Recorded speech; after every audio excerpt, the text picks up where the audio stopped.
Hey, welcome to the show, friends. I'm your host, and today I am talking with somebody that it's blow your mind. This guy's going to blow your mind. He doesn't just manage schools.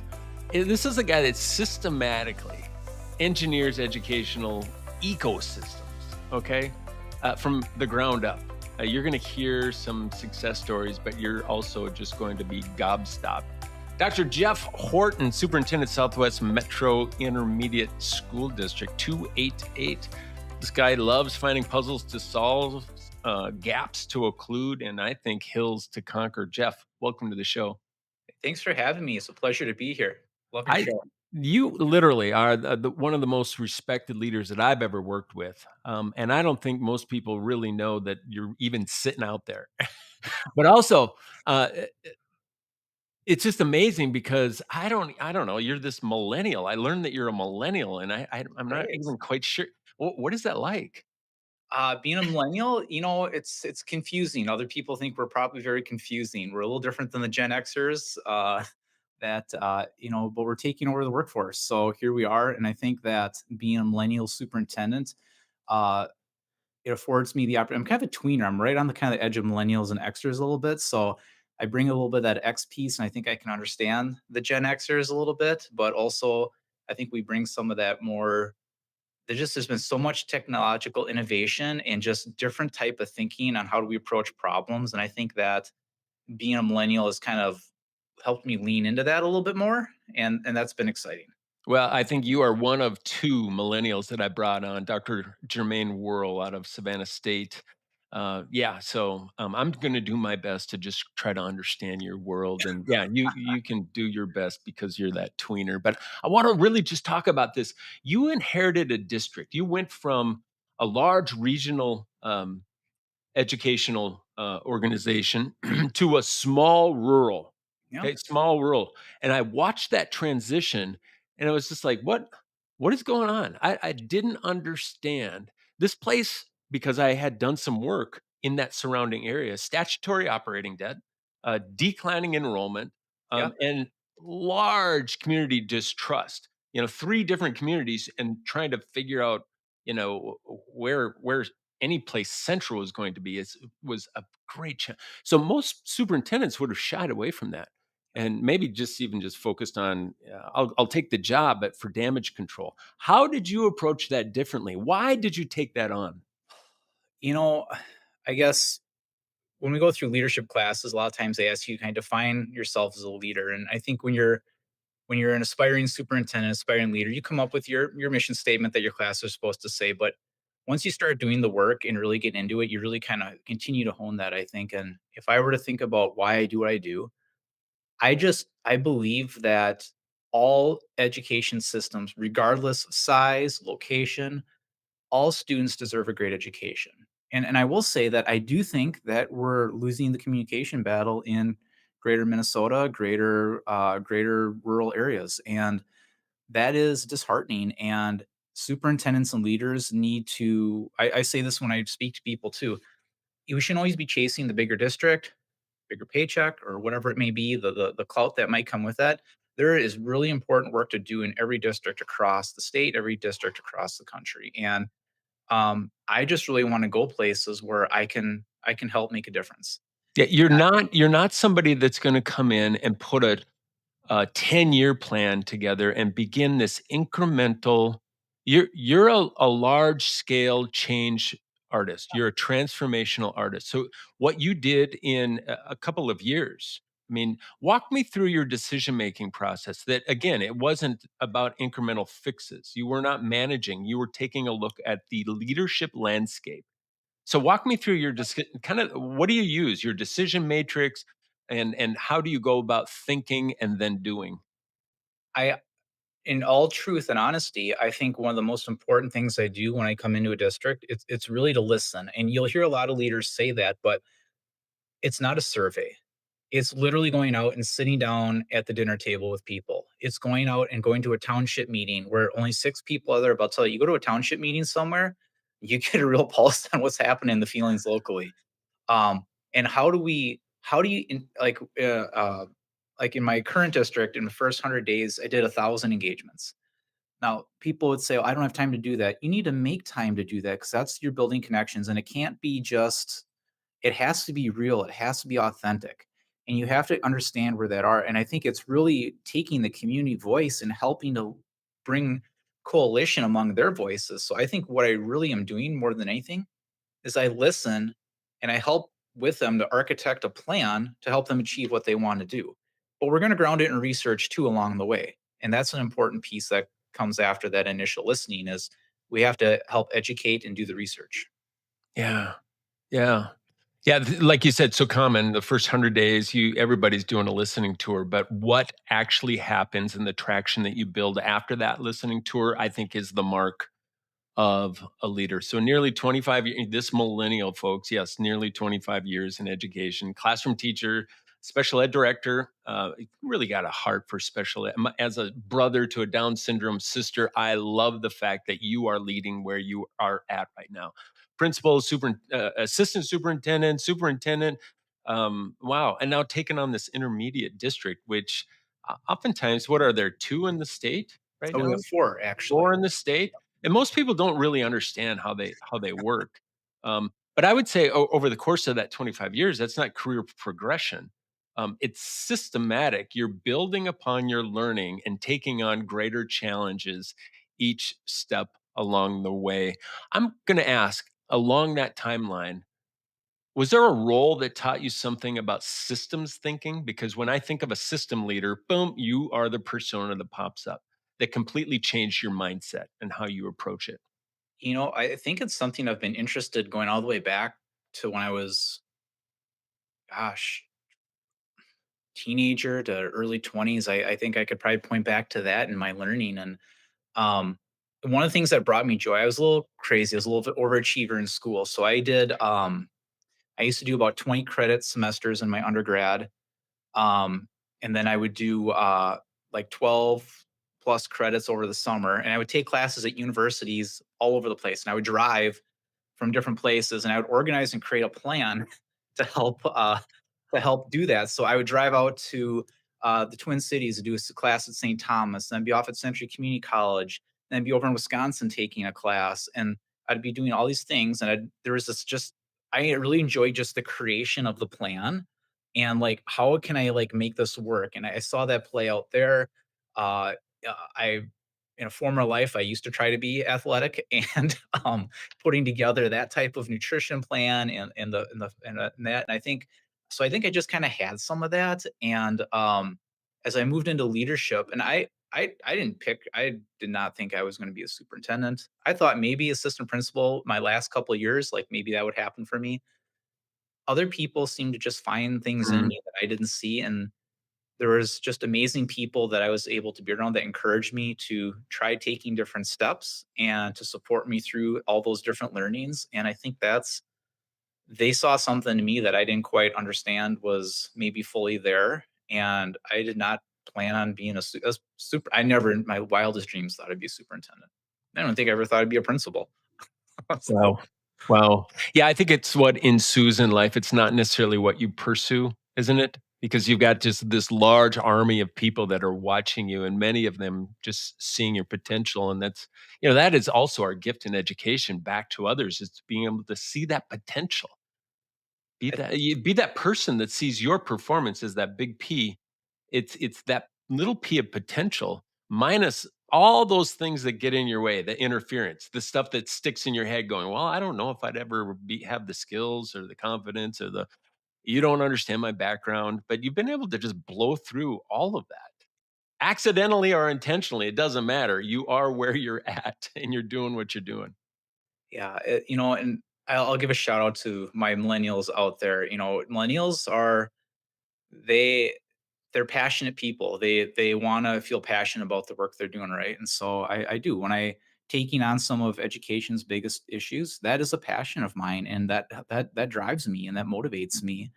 You balance that out with growing up with Rocky series in your life and things like that, like how that it builds the drive, the heart, the whole story, and there you go. So I gotta be honest, I love Rocky. Rocky 4, I watched that, I think, before about every every game I ever played. Is that the Russian with the Oh, Russian? yeah, the big Oh, Russian guy? yeah. Yeah, yeah, Okay. that is I will tell you I in the must break you. I actually played we were doing some tough community work, and we were in a meeting. I actually played a clip from Rocky. I did that, and I showed that to the group. It was one of the more recent ones. Um, and they were going through some tough times and trying to figure things out, and I threw that up there, and we talked about that, and I think there's some great things to take away from that that I actually try to lead in my life too. So Yeah. if I was going to say something that influenced me a lot, Rocky movie series actually did quite a bit. And you probably have a Yo Adrian out there someplace too that, got your back, got your back. Hey, let's talk about the intermediate. You're essentially running, a shared services model, right? For education? Yeah, a lot of what a large portion of what we do is that just shared services model where uh, we have 19 school districts that we work with, and they span from greater Minnesota to suburban to rural, large, small, and so yeah. And so how can you look at education on a regional basis and make a difference for all learners? Yeah, And what's the business case there? Because I love just jamming with you because you have this entrepreneurial mindset to you. So what's the business case, the ROI to member districts? That's a great question. I think that's what we're defining right now in our work because I'm just starting year 2 right now, and so I think our process is helping to kind of redefine what is that return on investment and what are we looking for and gaining clarity around what are you looking for in a return on your investment and what does that mean and how do you do that in a political dynamic that we have and how do you do that in a world of declining enrollment and lower birth rates when actually we have the opposite problem. Our enrollment's going up in our programs, and so you have this dichotomy of how do you figure that out across such a great vast region. And I think that's partly what excited me about the work is it didn't feel easy to try to balance all of that. But if we can figure out a way to do that together with the community, with all the 19 districts, like amazing people in the room and just super great leaders. Like, if there's a place that we can solve some of our toughest problems, education, this is a space where we can do it. We have some of our best leaders in the meetings I get to attend. And if we can harness and focus that team's energy to do whatever it is that we kind of figured out needs to be done, wow, like how impactful could we be? Mm. Again, that just kind of that quiet presence. Maybe best kept secret are these intermediate school districts. You're kind of operating in a market with almost no competition, right? If it you've got this playbook. My guess is year 2, Jeff has a playbook. Guaranteed. Jeff has a he's running an offense. He can see an end that is not even in mind. It's very determined. So that work, that position at Southwest Metro, how do you build that as essential rather than just convenient for your member districts? How are you building the essentiality, right, of your goods and services? To me, it really kind of comes down to process. And whether we talk about working in greater Minnesota, making a transition to a smaller school, whether we're talking about working a large system, um, it's very much the same processes. And I think sometimes people lose sight of that regardless of your system, it's just scaling it to size, but a lot of the steps and processes are the same. Um, and so I kind of have a general recipe to be honest with you. Mhm. And so, you know, the first cup, the first dash of something is we got that listening session, right? But it has to be really authentic. It has to be intentional. So I often do like a 3-2-1, like give me 3 positives about the organization, give me 2 opportunities for growth. And if we could accomplish one goal together this year, what would it be? And that's kind of what we start out with. And I actually like to bring in some AI tools with that to help analyze that information. But also you have to report back out because so oftentimes we collect information, but we don't get it back to people. And they have to feel like they're being listened to and that they understand how their input was in. And a traditional survey doesn't do that. But I think Right. with the modern AI tools, they're more interactive and you can turn things around quicker and you don't lose the energy. And that's the key is you have Mm. that energy going in the community and you have to constantly be gauging that. And I think that's the art piece of it. But once you get done with that 100 days, then for me, it's about now what does the research say? So we did 6 needs assessments. We did one in communications, We did one in teaching and learning, and we looked at not only within our organizations, but we looked across 19 districts. We looked at their MTSS structure, looked at their strengths, weaknesses, areas of growth. We looked at safety and security. We looked at facilities. We looked at our finances. How are we operating as finances? Our human resources system. And we took all of that information and again, using some AI tools, I'm leaning on my millennial side a little bit here. We use that to help take massive amounts of data and to quickly turn around and share it back and give that information to people and then engage them on asking what their thoughts were about that. Yeah. And they're shaping this vision. So the whole time we're seeing this happening and we're starting to set the system up to because we can kind of see where they're going while they're going having the actual experience. We kind of got two things happening there. Um, then I think you just have to ask your community, what is it that what do you want to graduate from your system to be? And what are those skills? And we went through that process and um, we took all that data and we shared that in and then we engaged the public on a in the strategic planning. And really that's kind of set the roadmap for year two. So when I sat down and we did my superintendent goals for the year, the board looked at me and they're like, well, these are intense goals. Are you sure you want that? And I said, this is what you told me you wanted as a community. This is what you've adopted as a board. This is where you want to go. I have reset our system to align to what you've told me you want. Now, in year two, you're going to feel a little bit of, you're going to have some change happening, right? And that's, Yes. you You're have, the honeymoon is over, yeah, right? and You came that's in first year and you made some drastic decisions. yep, Most would wait until year 4 to make that happen. But again, the students in the community that you serve deserve you to be exactly. making decisions that are mission central. They are. And that's what we anchor from is those decisions. This is what you told us you wanted. And so now we can kind of point, we can point back to that, right? Here's what the research says. Here's what you said. And let's well, how can we support you to get there, right? So that's a little bit different conversation. We're still going this way, but how can I support you to get there? And most people love the end vision. It's Mhm. just the discomfort of getting there, right? And Right, so right. often we hear people sacrificing to feel comfortable in the moment, and they want to feel good in the moment. They sacrifice the long term gain, right? Rather than maybe some delayed gratification. This is where millennials are a little tougher and our Gen Zs, right? Like we're just used to that, right? We need a instant gratification for what's going to come in a year or two, and that is the art I think of all of it is helping people move through that adult change theory model to get to year 3 and 4 where they're really starting to see the big results. They'll see you got to get some strategic wins in there in year two. Right, right. Right. Final systems question from the systems whisperer. You've really just proven, I think, that educational challenges, they're not permanent, right? They're design problems. You're the design guy. You're just going to redesign. They're design problems to solve. They're not permanent, but there are a lot of leaders sitting in offices that have superintendent placards that kind of have told their brains that they have permanent problems. And we're just going to continue to manage each day. So maybe for those leaders looking at their own impossible, maybe it's student populations, maybe it's just the spirit of education as it is today, or the spirit of politic as it is today.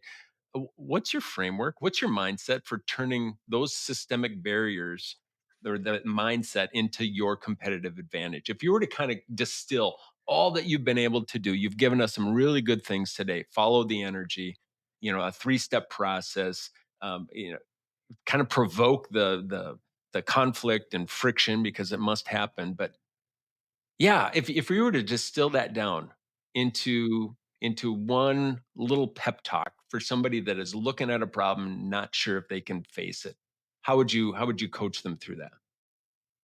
You know, um, that's a really wonderful question, and to try to keep that short will be hard, but I will give it my best shot. Taking Um, somebody that think sees yeah, as a victim and moving it into reshaping this as your competitive advantage. I had a superintendent once tell me that you have to lead and not be afraid to lose your job, Wow. and that's scary, right? Superintendents have families, they're people, um, and that that is scary. But at the same time, we're hired to do the job and the work, and if you're going to step into this space, I think you have to have the courage to walk into those tough moments. At your worst moment, how good can you be? At your toughest moment, how great can you be?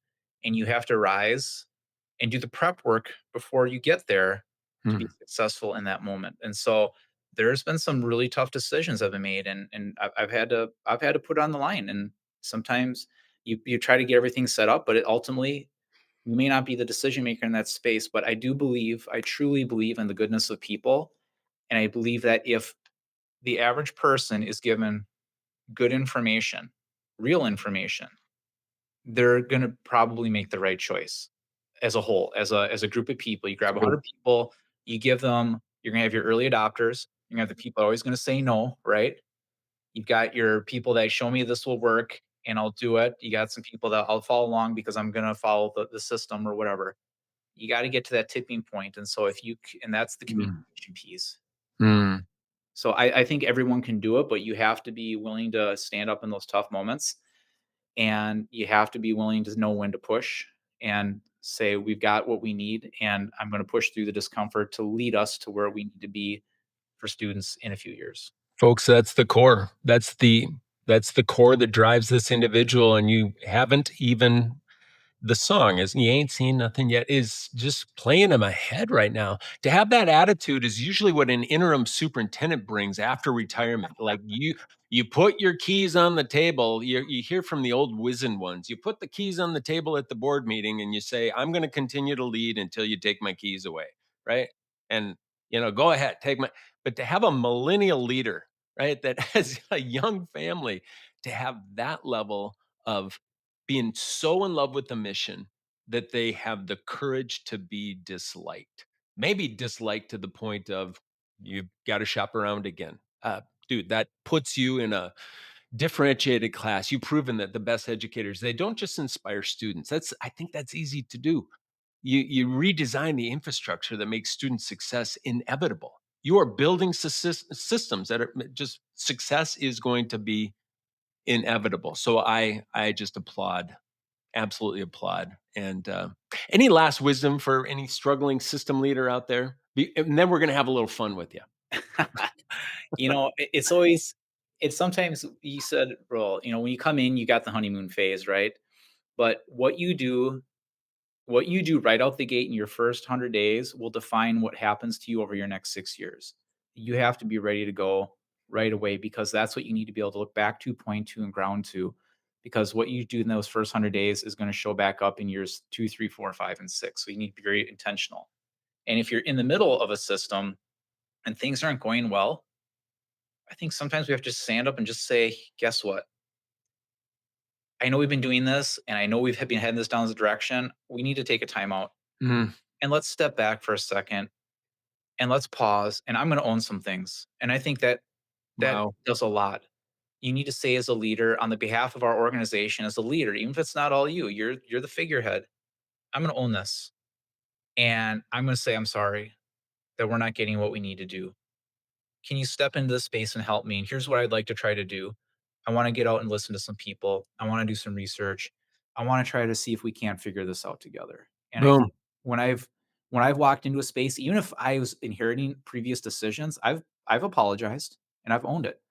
Even though I wasn't even involved with the decision. It was something I had nothing to do with or it predates me. I think that goes a long way with people. And I think if you can go out and do that and get side by side, table side conversations with people, which takes a lot of time and effort, it's amazing how people respond to you because inherently people are good people. They want good things for community and kids, but you have to be able to work through that. So when you're in the middle of if you're a year five soup, yeah, you've been there a while, right? And maybe things have shifted a little bit, and might be time to call timeout. Timeouts are good. You can recalibrate the offense, and being vulnerable, I think, just shows that you're human. But we're going to double down on just your humanness. So you ready to have a little fun? I like to I, do a I little love lightning round with our guests here. So I love fun. okay, pizza. On pizza, pineapple? Yes or no?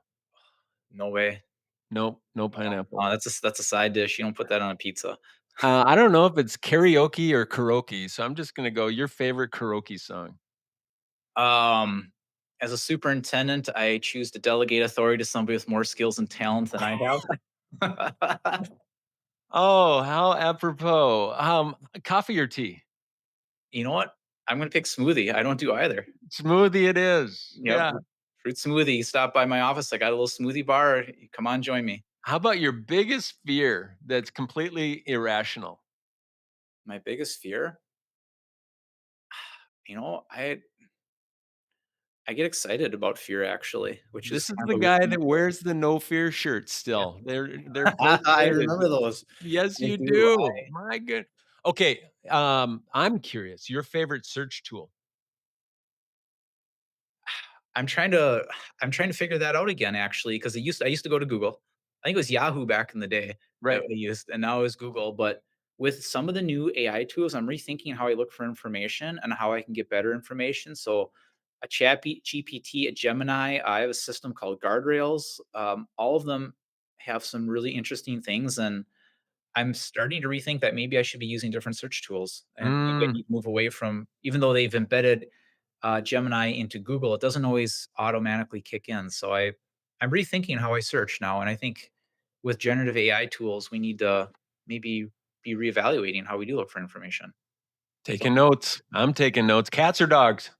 dogs, Okay. Your weirdest food combination? probably cottage cheese straight out of a 5 pound tub bucket with some peaches dumped on top. You are not normal. Nope. Morning person or night owl?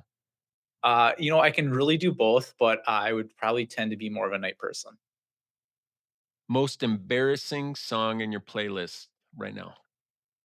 You know, I'm not embarrassed to say it. If you are a millennial and you don't have the Backstreet Boys in your playlist somewhere, I'm gonna something's wrong. Backstreet Nick Carter and he's my guy. He's my guy. Salute. Salute to the Backstreet. Last question. If you could teleport anywhere right now, go. I don't know where this location is. Maybe they'll, because I think that sometimes superintendentship is a calling and it calls you. So I guess I'm listening, but um I would want to be transported to the most challenging school district in the country where I have an opportunity to help. That's where I would like to be, and that's the work I would wanna do. There's the taproot, folks, right there. And that's the show. And if you're not thinking systematically about educational transformation after today's little jam session, right now you really missed the point. Dr. Horton just demonstrated that really effective educational leadership, it's not just inspirational. That will get you in the door, but it's implementational, right? You have to work, you got to work your program. So here's a real actionable framework. Share this episode with somebody that just needs to hear it. And if you're in education, I would study Southwest Metro. Look at where they're at right now and track to see where they're going. They have a very aggressive strategic plan that just makes sense. It's clear. It's robust. And if you're facing some of those institutional barriers, stop seeing problems and start seeing systems to actually redesign your system. So this is the show where we discover that the best leaders don't just dream of better outcomes. They engineer the conditions that make better outcomes inevitable. So keep systematizing, folks. Thanks again, Jeff. Thank you. Peace.